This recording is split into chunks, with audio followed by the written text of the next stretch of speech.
Hey guys, this is Derek from Pacific Coast Auto here in Japan, and we're taking a look at a recent auction purchase, a Toyota Crown Royal Saloon. This one here is a 1990 model with 70,000 kilometers. These are the luxury car that all the Japanese people wanted to get once they made it into management. These are really fun and really cool cars by today's standards, but back then they were everywhere in Japan. Very popular cars. Excellent styling of the era, very good build quality, built about the same to the same specs as the LS400, and these and the Lexus LS400 were kind of like partner vehicles, very similar in many respects. So let's take a look at this. First off, we'll take a look at the engine of it. We'll go over the auction sheet next, then the exterior and the interior of it. The interior of these is super cool, and Japan, typical of the era that this was built in, kept all the goodies for themselves instead of for export markets. Okay, so the first thing that you'll notice is the engine is a 7M GE engine, which is the sports version of the 7M engine. A little bit strange to have the sports version of the engine here in the car. It's not a turbocharged version of it, but the GE here means aggressive valve angles, and so this is the same engine that you would get in the Mark III Supra non-turbo. And from what I've seen, they're very reliable and very good engines. You will find, if you go into the internet, people talking about head gaskets, but in a non-turbo one, I wouldn't worry about it. Plus with 70,000 kilometers, seems like it's going to be a pretty reliable engine. I do very much like the looks of these because the engine has a very similar look to the 4AGE engine, the 8.6 engine that is. And just in general feels very of my era of Toyota, which makes me feel good.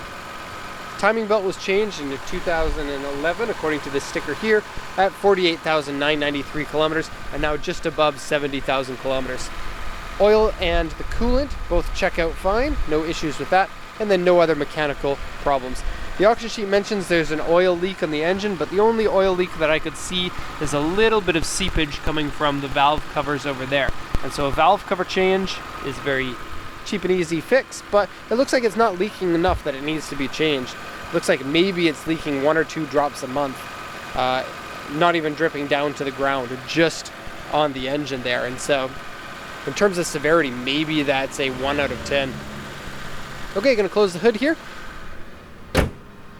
Oh, it even feels nice when you close the hood. Okay. The baller car from 1990. Including BBS rims on this one, which are pretty sweet. 15-inch BBS rims.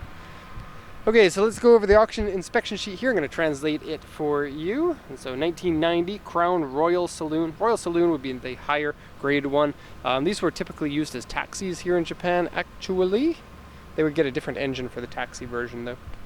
7940 kilometers on there. It has a digital panel gauge set, which is really cool. Aftermarket wheels, toll collection box, original spring suspension, because these could also come with air suspension. Authentic mileage in the 70,000s, and then condition, not very much to report here. Steering wheel wear, door mirrors scratched, windshield rock chip, interior a little bit dirty, oil leak like I mentioned, underside surface rust, and front inner panel has a dent in it. Rear scratches and dents, and then the body here is very close to perfect. There are some small dents here. Really, I could only find one section that was dented, but there were a number of very small dents altogether. It's a little bit hard to capture it on camera, but I'll show you when we get to there. And then front bumper, A4 and paint cracked. That'll be, take a look at the front bumper here. And I'm not sure if I mentioned it, but this car has a fridge in it. Okay, so what we have here is some flex cracks. Take a look around this section here.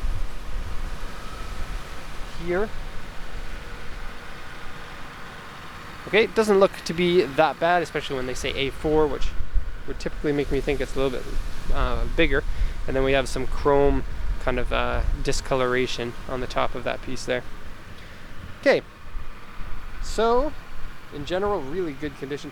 I love the look of this generation of Crown. In fact, all the Crowns, even the modern one, really good looking cars. And it is a shame that most countries didn't get the Crowns. Maybe that's not true. I don't really know.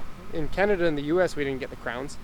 I guess we got the Lexus LS400, But the Crown has been in production since Toyota was a little baby company. And we didn't get any of those ones. By today's standards, it's very long and low. Cool looks, I think. Very cool looks. I like those chrome handles on it too. BBS wheels are cool with the black and chrome. They actually have a little bit of dish in there.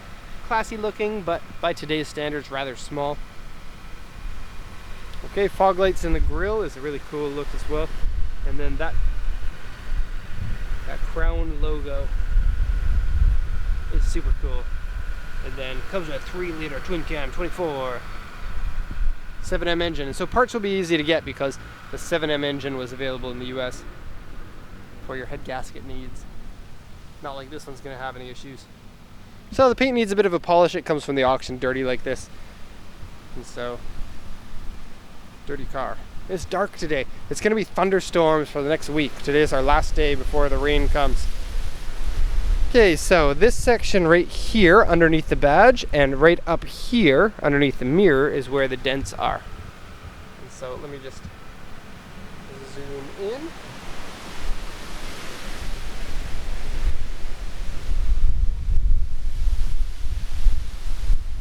And so like I said, lots of dents, but all small. It is a little bit weird though. I guess we'll go into the back seats first. And so these are power back seats. And so, extra cool. Seat here, and see what we're doing? We're pushing the seat forward, and push the seat back. There are vibration seats that you can get in a similar era Toyota Celsior, which is the Lexus. You get the same power seats. This one doesn't have the vibrating seats, but you do get your own rear controls for the climate control. You can set your own temperature back here if you like. And then your own audio controls as well, which is cool because it comes with a stock CD player and it comes with a Crt TV as well. The fridge, strangely, is not in here. That would be really cool if it was in here. It's not. That's just storage, and it's really soft and really nice. And then, ooh, makes me want to touch. I don't know why that makes me want to touch it. The fridge is back here, and you can't see because the camera has a big microphone on the top, but it opens up and it's big enough for maybe a few drinks in there. And then you have to turn the rear AC on because it gets piped into a little section in there. Also, look at this super woofer. No regular woofers in this car. And then it says high power driver unit, impedance, allowable input power, 15 watts, maximum 30 watts, 4 ohms, yeah, all that stuff. You got the power seat over here as well, and really nice backs of the seats. Aftermarket seat, floor mats there. And your own cigarette lighter. And Mercedes-Benz style, you get your own ashtrays in the door cards as well. Okay. Moving to the front. Close that door. I'm about to get blown over by the wind. Okay, so full power seats here, and the trunk in this is nice and spacious. You can fit my entire family, including myself, my wife, and my 3 kids into here, and probably my cat too, but we won't put my cat in here because my cat has a tendency to poo and pee on everything when he's mad, and putting a cat in a trunk is never a recipe for success. Okay, underneath here, no problems for the spare tire well, but there is a little broken piece of that card. Doesn't smell bad in there at all, and no extra wear on the fabric.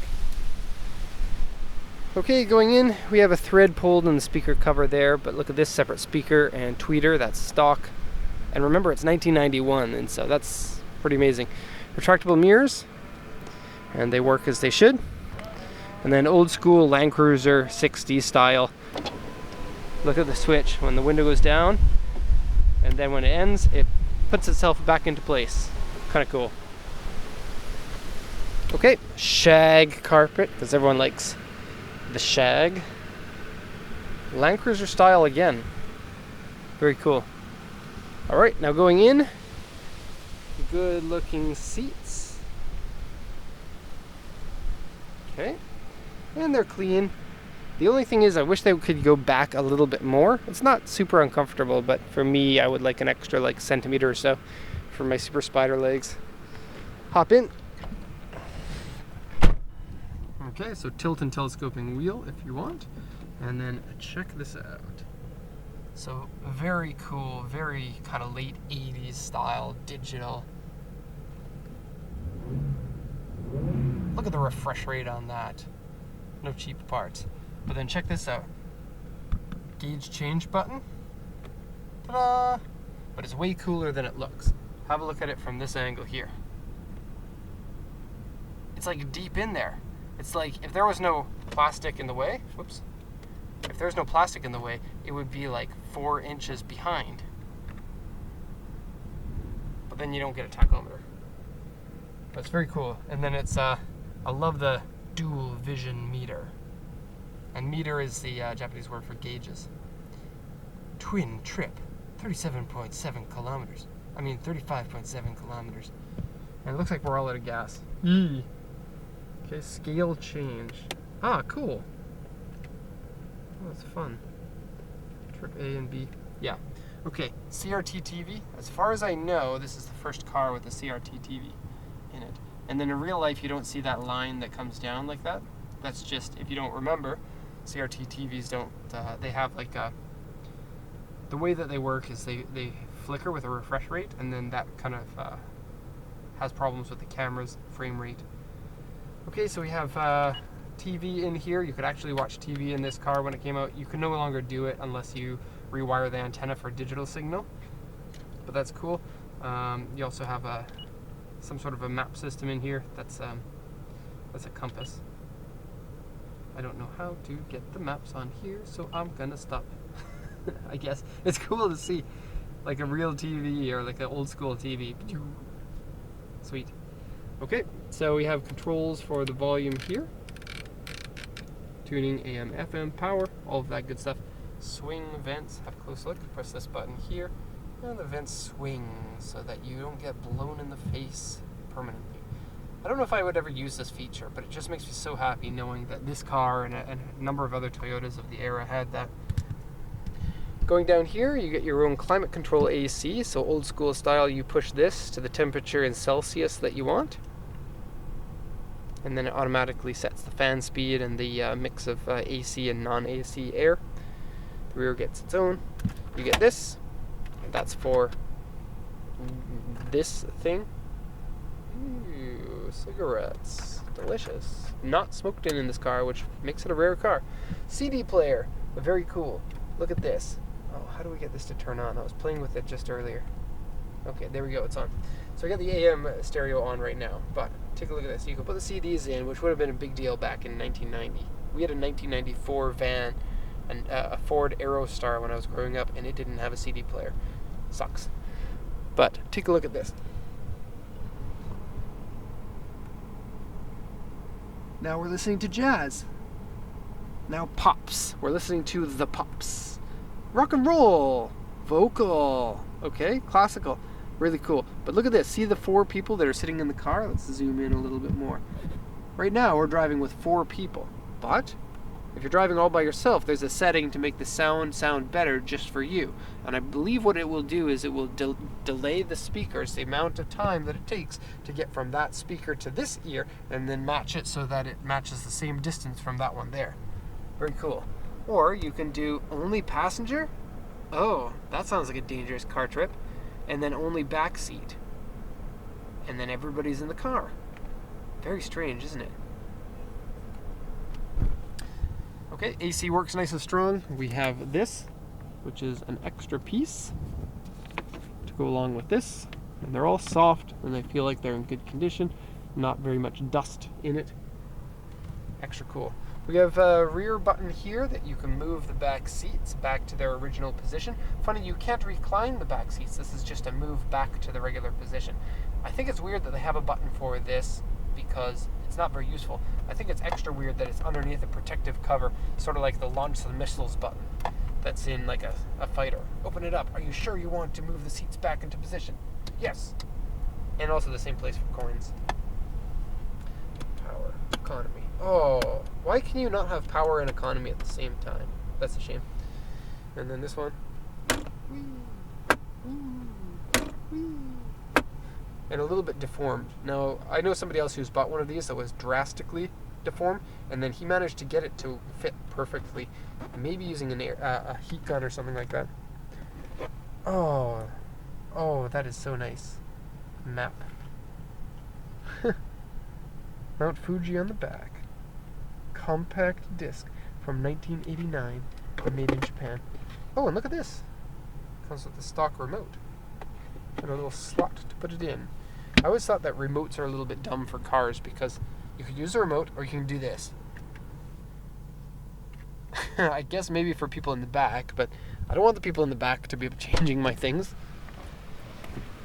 Okay, fun car. Like a Toyota Supra with a 1990s version of luxury on the inside. I like it a lot. Alright, so there we go. If you have any questions, feel free to post them in the comments section. Otherwise, thank you so much for watching, and have a nice day.